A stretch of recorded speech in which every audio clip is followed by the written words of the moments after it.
Olá, seja bem-vindo ao Chota Chan, o nosso canal que aborda sobre a cultura Chota. Sinta-se à vontade. Cultura Chokwe. Circuncisão e casamento. Fauna e flora. Contos e histórias. Música e dança. Gastronomia. Religião. Bem-vindo ao canal de Soca. A minha pergunta é: você já subscreveu? Você tem feito alguma coisa para ajudar a expandir essa cultura Chokwe? Se ainda não, tens uma oportunidade. Ao se inscrever, ao partilhar, você estará contribuindo para o bem da cultura Chokwe.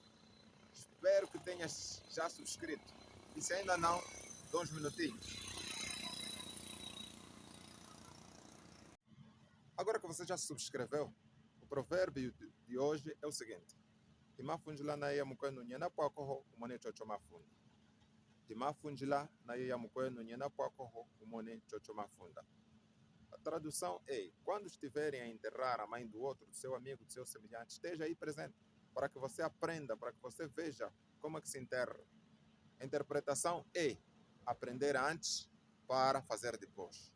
Quantas vezes nós desprezamos o aprendizado? Quantas vezes nós achamos que isso não preciso, isto não é para mim, hoje não é comigo, e nós desprezamos o momento apropriado para aprendermos alguma coisa, passa. E sem saber que amanhã nós podemos estar nessa situação. Quando estiverem a enterrar a mãe do outro, nós não nos interessamos, porque não é nossa mãe. Mas chega aquele momento que a preocupação nos alcança, nós não sabemos como se faz. Isso acontece nas empresas, nas organizações, que as pessoas não aprenderam a executar uma determinada tarefa. Mas quando chega um momento em que já não tem mais ninguém para fazer, é chamado e ele fica pregado na parede sem ter saído. Acontece na família, acontece na sociedade.